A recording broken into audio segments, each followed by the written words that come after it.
In the expensive silence of the private dining room, the only sound was the clinking of ice in whiskey glasses.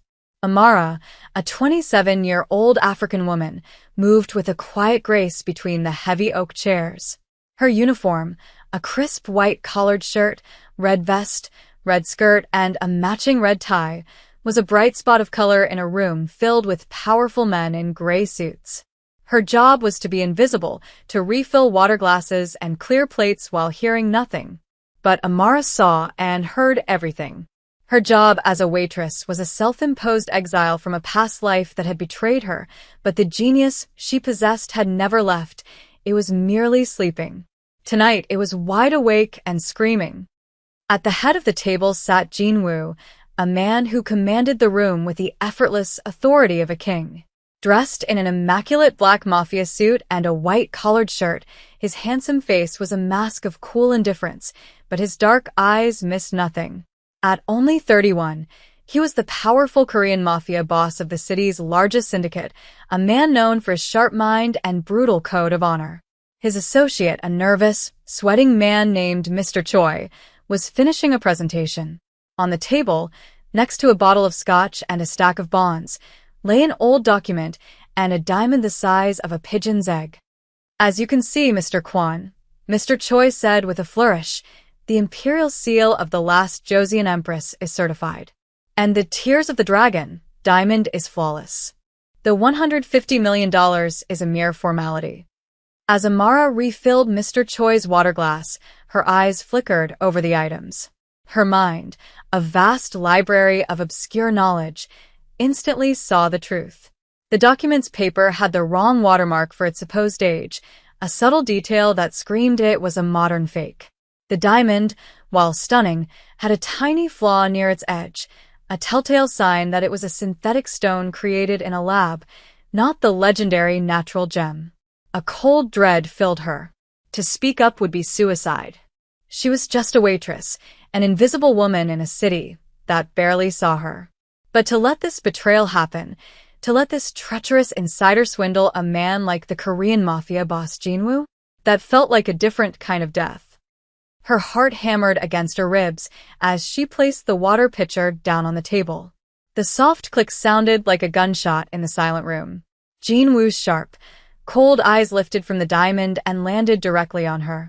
For the first time, she was no longer invisible. She was a target. The decision was made. Amara straightened her back, feeling the weight of every man's gaze fall upon her. The bodyguards by the door tensed. Mr. Choi shot her a look of pure hatred. Only Jinwoo remained perfectly still, his eyes narrowed with a predatory focus. He didn't dismiss her. He waited. Amara's voice was steady and clear, betraying none of the fear inside her. She looked directly at the powerful man at the head of the table and spoke in perfect Korean, a language she had mastered long ago. "Excuse me, Mr. Kwon," Mr. Choi scoffed. "What is it, girl? We are in the middle of something very important dash." "The document," Amara said, her eyes locked on Jinwoo's, completely ignoring his underling. "And the stone. They are fake." A deep, profound silence fell over the room. Mr. Choi's face turned a sickly white. "This is absurd," he blustered. "Mr. Kwon, this waitress is delusional. She should be removed immediately." Jinwoo raised a single, elegant finger, and Mr. Choi's mouth snapped shut. The mafia boss had not taken his eyes off Amara. A dangerous curiosity was stirring in their depths. "Explain," he commanded. The word was not a request. Amara's mind raced, pulling from years of study. "The papers for the imperial seal are dated 1898, she began, her tone shifting from waitress to expert. "But the watermark on the paper is a style that wasn't used for official Korean documents until 1905. The original would have been on traditional hanji paper. This is high-quality linen, but it's wrong." She then nodded towards the diamond. "And the Tears of the Dragon, it's famous for having 0 impurities. This stone, under magnification, has a tiny flaw. It's a brilliant synthetic, made in a lab. Worth a lot of money, but not a fraction of the price of the real thing. It's a magnificent forgery, but a forgery nonetheless." Mr. Choi was trembling now. Lies. How could a waitress possibly know such things? He stammered. Amara met his frantic gaze. Some of us have hobbies, she said simply.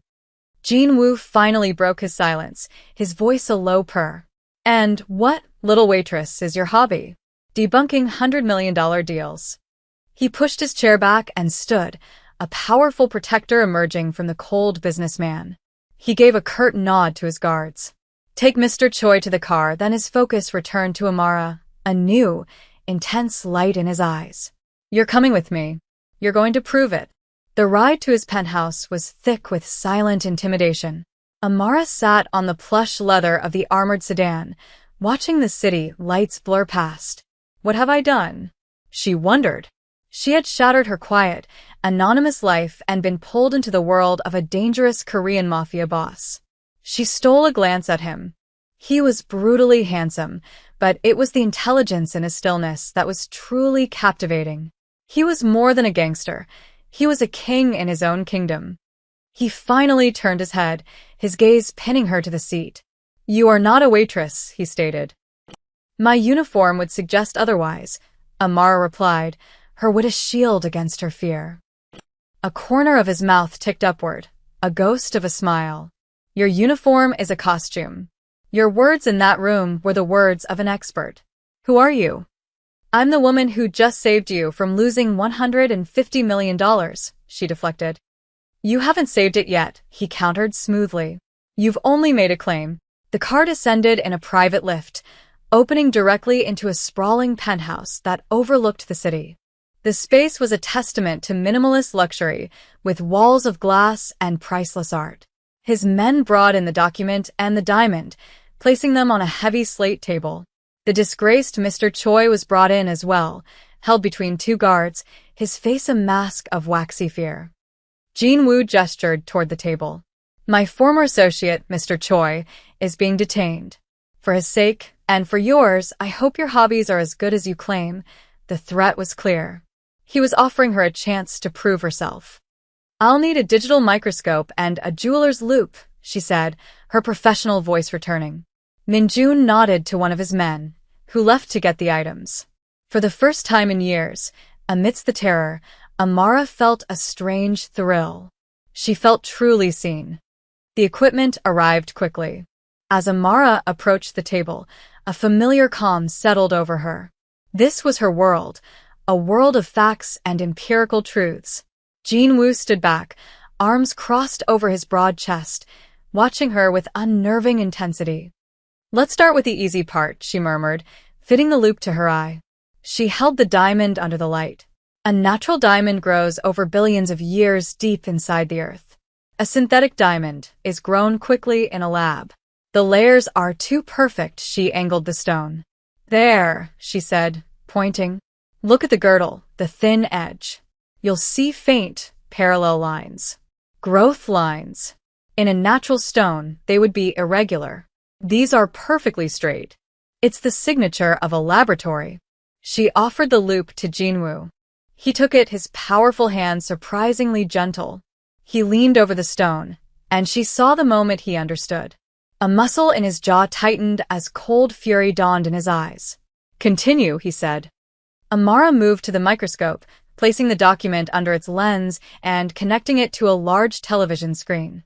An image of magnified paper fibers filled the screen. As I said, this should be Hanji paper. Notice the smooth, uniform fibers here? This is modern linen pulp. She switched to a UV light, and a faint, glowing watermark appeared, an intricate letter. And there's the forger's biggest mistake. Prejudice.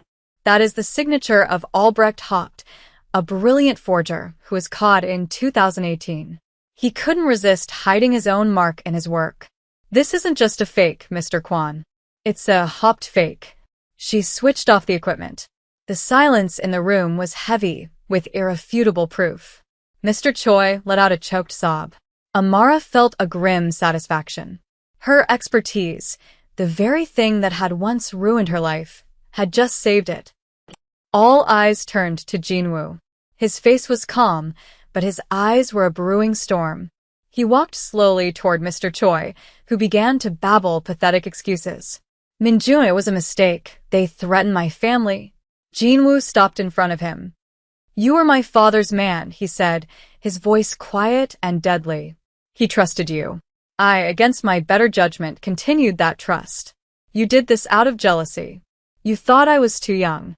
You saw this as a way to bankrupt me. He turned his back on Mr. Choi, a gesture of final dismissal. Get him out of my sight, he commanded his guards.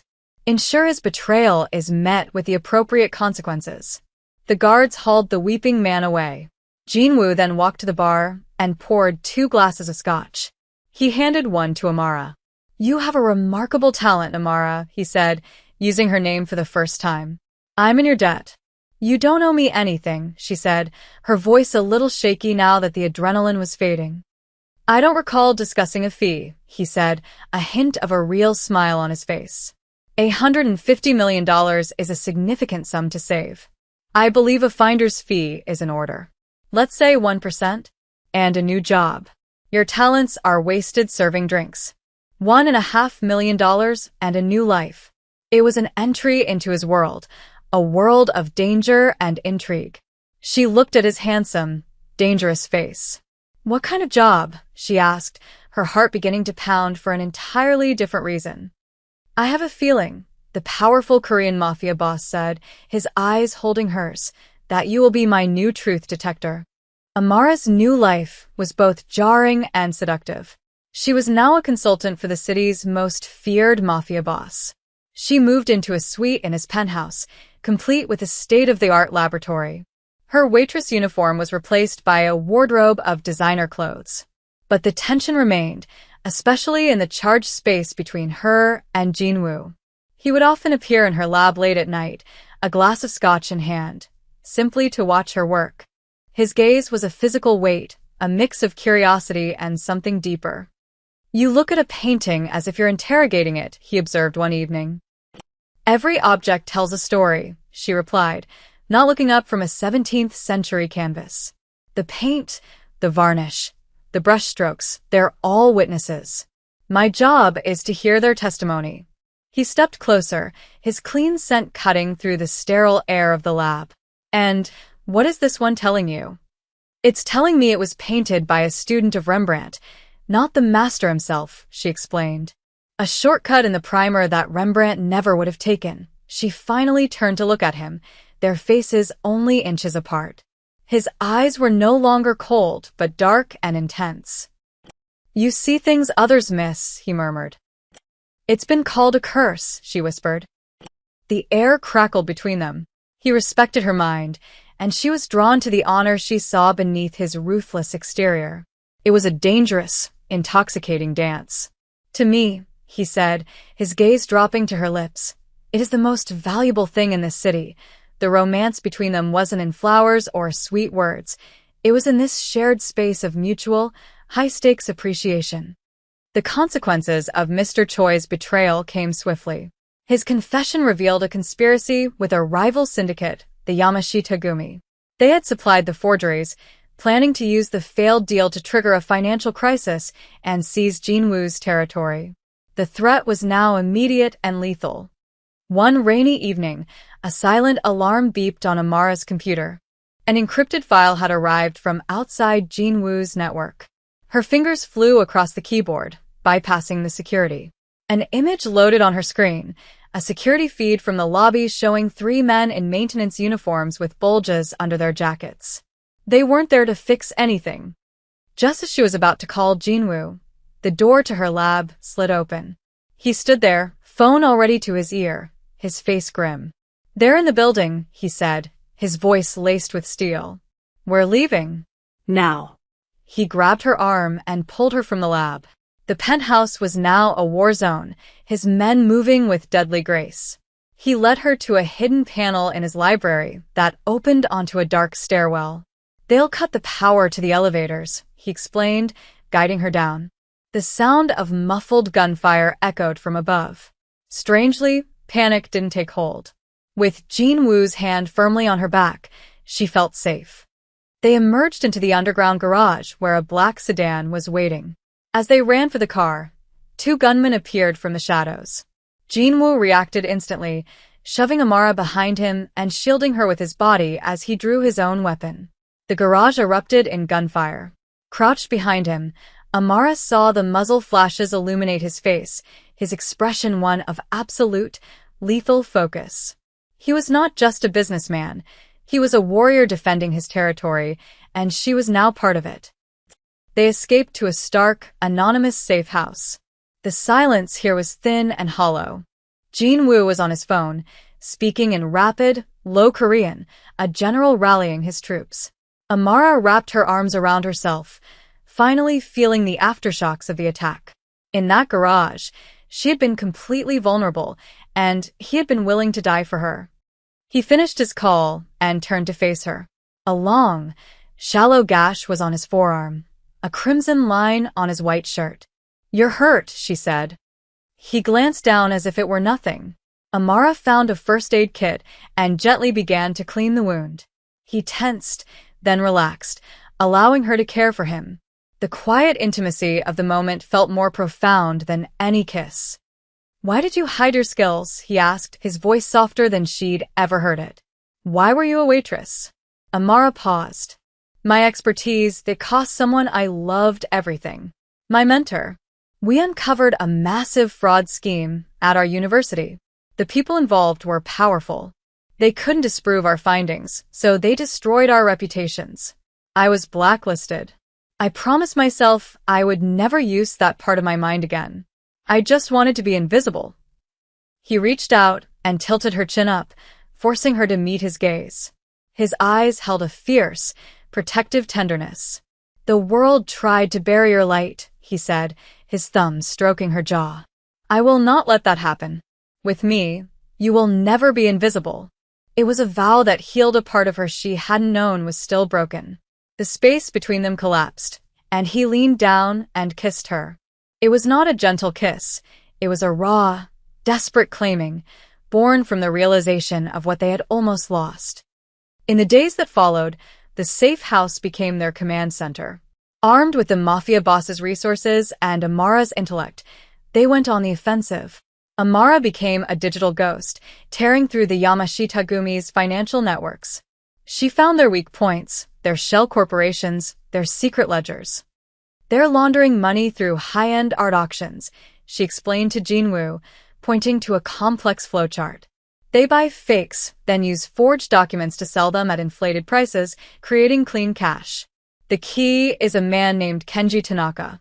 He's their chief authenticator and the head of their operations in this city." The final confrontation was not a shootout, but something far more elegant.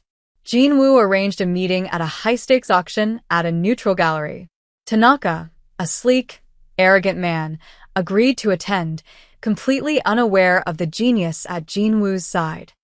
Amara walked into the gallery on Jin-woo's arm, no longer a waitress but his queen, dressed in a stunning black gown.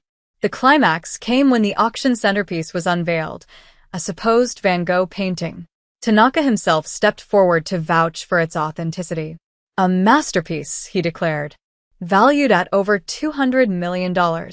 Then, Amara spoke, her voice clear and amplified. "It's a fake," Tanaka sneered. "And who is this?" "This," Jin-woo said, his voice ringing with pride, "is the woman who is about to ruin you." With cold precision, Amara publicly dismantled the forgery, pointing out the use of modern paints and the wrong type of canvas. She exposed not just the painting, but Tanaka's entire operation. As she spoke, Jin-woo's men, disguised as staff, silently blocked the exits. The police, armed with the evidence Amara had anonymously provided, raided the gallery. Kenji Tanaka was exposed not by a bullet, but by the truth. With their network shattered, the Yamashitagumi's power crumbled. The war was over. Back in the penthouse, the city lights glittered below like a conquered kingdom. The room, once a symbol of Jin-woo's solitary power, now felt like their shared sanctuary. He came to stand behind her, wrapping his arms around her waist. "It's over," she whispered. "A new beginning," he corrected. He turned her to face him, his eyes filled with respect, adoration, and profound love. I once told you that your talent was the most valuable thing in the city, he said, his voice a low rumble. I was wrong. You are the most valuable thing in my life. Tears of joy welled in Amara's eyes. The invisible girl was gone, replaced by a woman who had found her power, her purpose, and her partner. In the heart of extraordinary danger, she had found a love that was real. She rose on her toes and kissed him, a promise of a shared future. Their story was proof that the most powerful force isn't brute strength, but the brilliant triumph of an underdog genius and the powerful protector who is wise enough to see her. As the city glittered below, their new reign had just begun.